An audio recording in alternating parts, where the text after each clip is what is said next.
Bienvenue mesdames dans votre podcast.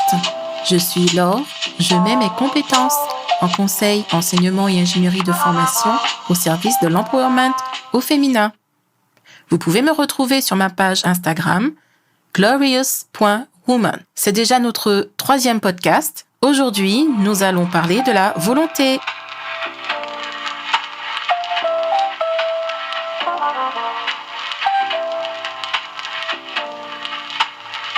Hier, le thème du podcast était la motivation. Il y a quelque chose que j'aime bien toujours opposer à la motivation, c'est la volonté. En fait, dire « j'aime bien », ce n'est pas tout à fait juste.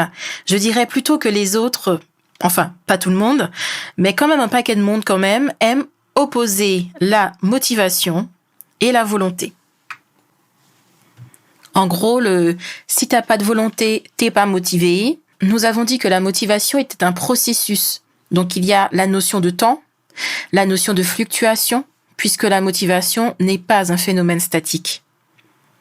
La volonté, quant à elle, se définit comme une disposition, une faculté de l'homme de se déterminer, de contrôler ses mouvements ou ses actes en accord avec un état psychique.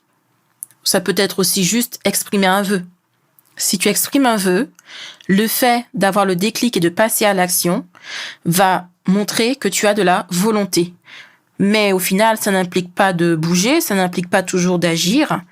Je veux m'inscrire à la salle de sport qui n'arrive jamais, en fait, c'est aussi de la volonté. La motivation, elle est postérieure ou antérieure à la volonté. Elle peut être celle qui va déclencher l'action, mais elle peut être aussi celle qui nous maintient entre deux actions, c'est-à-dire entre deux expressions de notre volonté. Je vais prendre, pour exemple, la perte de poids. Entre la décision et tous les jours le fait de respecter drastiquement les consignes qui peuvent nous être données par un nutritionniste, c'est la motivation qui prend le relais. D'ailleurs, la volonté a un côté moral, une sorte de libre arbitre qui est attaché à elle. Et être de mauvaise volonté, par exemple, c'est une chose que l'on dit très souvent, alors qu'on ne dirait jamais qu'on est de mauvaise motivation. Donc, pour résumer, à ce stade, il faut bien comprendre que la volonté n'est pas un processus, c'est l'expression à un moment donné de notre façon de penser qui peut ou pas être suivie d'une action. Cela montre bien que la volonté est plus complexe que la motivation. Alors, il y a plein de théoriciens qui se sont penchés sur la question. J'ai cherché le plus abordable. Je pense que Descartes résume assez bien ce qui peut être utile au développement personnel, car il explique que la volonté s'épuise dans son acte. C'est-à-dire qu'une fois que vous avez exprimé votre volonté sous la forme d'un acte, eh bien, celle-ci est terminée. Et donc, si votre volonté doit se remanifester, eh bien, entre-temps, c'est la motivation qui va montrer votre intérêt pour une activité, par exemple le sport.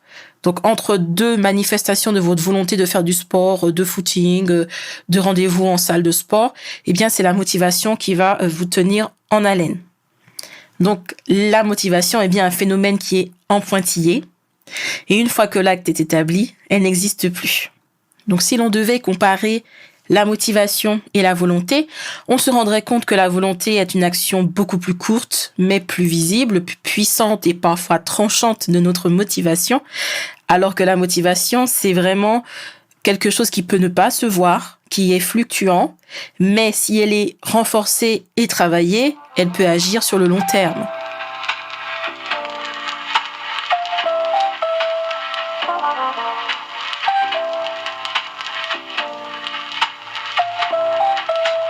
Ce que j'entends le plus souvent au sujet de la volonté, c'est « tu manques de volonté », on veut, on peut.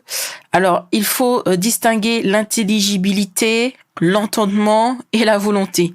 Ne pas avoir la volonté, c'est ne pas faire preuve d'intelligence.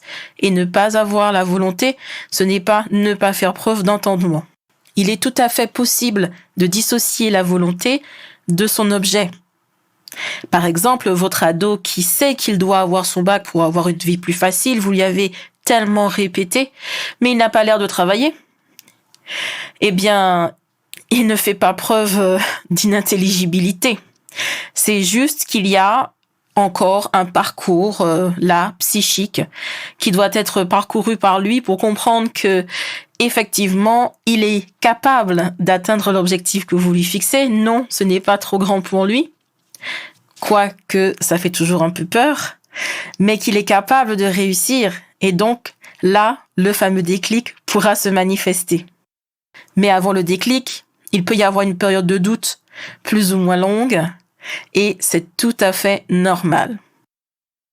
Rappelez-vous ce qu'on dit depuis plusieurs podcasts déjà au sujet de l'ego, qui veut nous conserver dans notre zone de confort par peur de l'inconnu.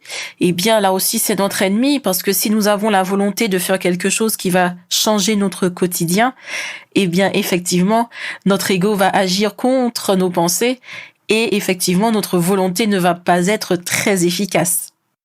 Et puis, il y a cette théorie de l'épuisement de l'ego qui, effectivement, décrit une situation d'épuisement mental. Donc, effectivement, ça peut arriver que, malgré toutes nos bonnes intentions, il ne soit pas possible que nous soyons capables de faire preuve de volonté, de motivation. C'est une baisse d'énergie, de nos ressources mentales. La prise de décision est affectée. Nous avons du mal à gérer nos ressources. Nous nous sentons débordés par les émotions. Donc, dans ce cas, difficile de prendre des décisions, difficile de se sentir motivé, difficile d'avoir de la volonté. Et vraiment, je vous conseille, dans cette situation, de consulter un professionnel.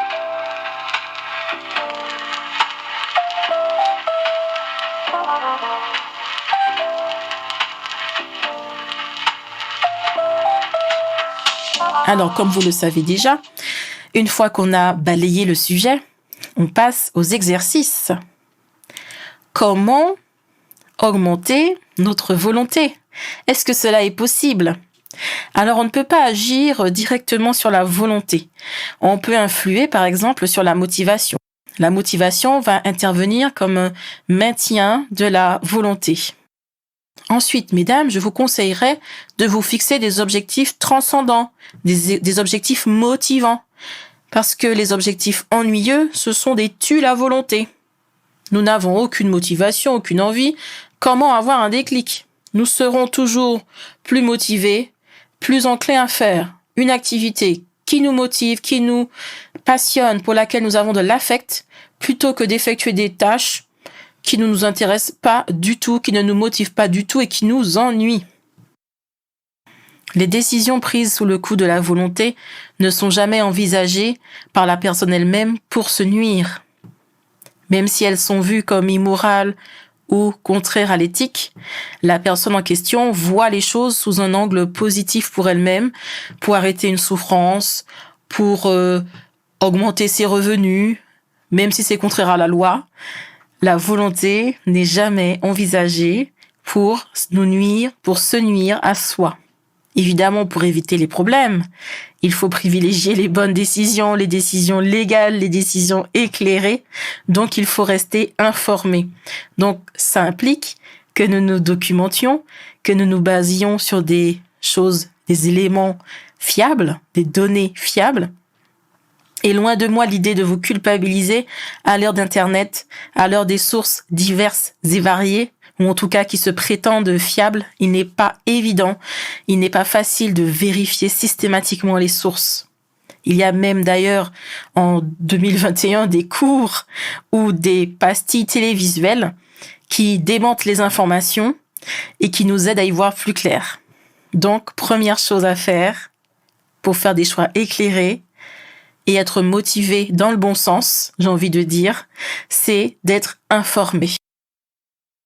Alors, il est démontré par une étude sur la théorie de l'ego que entre deux décisions ou tâches, donc les participants usaient de leur motivation et de leur volonté. Alors, notre ego a besoin d'être un peu flatté pour pouvoir soutenir notre volonté. Il faut croire en soi.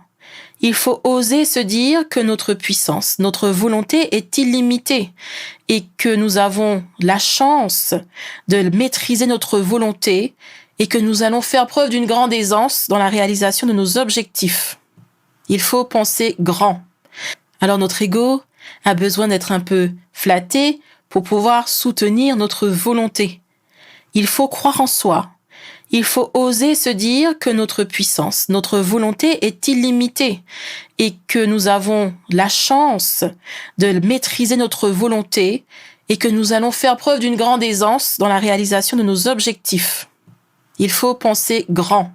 Ensuite, je vous conseillerais d'appliquer le même conseil que je vous ai donné hier dans le podcast sur la motivation, c'est de créer des routines. Quitte à tâtonner au départ, créez-vous des petites routines qui vous permettront de vous mettre en mode pilote automatique lorsque la confiance dans l'inconnu vous paralyse, vous n'arrivez pas à faire preuve de volonté ou de motivation. On déconnecte le cerveau et on suit ces petites tâches de façon répétitive, sans trop se poser de questions, et on attend que la motivation et la volonté reviennent. Pour résumer, 8 conseils pour travailler positivement votre volonté, c'est de premièrement vous informer sur les sujets qui vous concernent et les sujets sur lesquels vous devez faire des choix. Attention à vos sources pour faire des choix éclairés. Ensuite, on évite de se perdre en conjectures et en petites tâches inutiles qui vont gaspiller notre énergie et notre volonté. Par ailleurs, fixons-nous des objectifs qui nous transcendent. Ne nous fixons pas des objectifs ennuyeux au possible pour lesquels nous n'aurons aucune motivation et donc aucune volonté. Gardez un esprit positif. Voyez-vous comme une personne à la volonté illimitée. Le contrôle se fera d'abord dans la tête et le reste suivra. Le fait d'avoir des passe-temps, des hobbies, sont des moments privilégiés de bonheur qui nous permettent de souffler. Donc, nous allons plus facilement focaliser sur les autres tâches que nous avons à accomplir, puisqu'un lien affectif s'est créé sur nos hobbies, sur ces moments de plaisir. Vous serez ravis de terminer votre travail rapidement et de façon bien faite, de façon à vous octroyer un prochain moment de détente. Veillez toujours à avoir une bonne image de vous-même.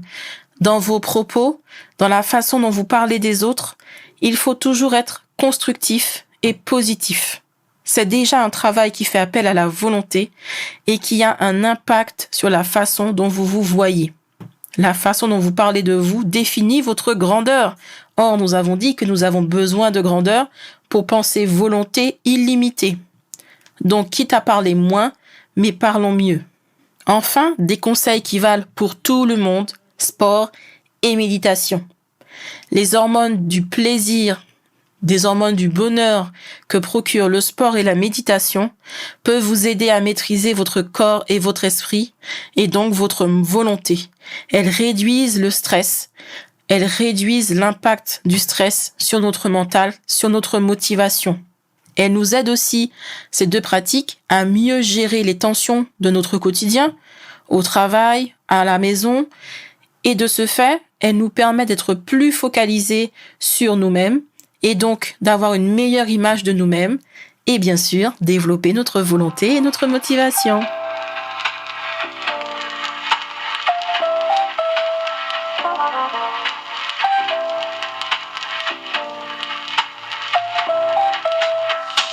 C'était Laure. Je vous remercie d'avoir écouté ce podcast. Je vous donne rendez-vous sur ma page Instagram glorious.woman. N'hésitez pas à me laisser un commentaire. Je vous répondrai assurément.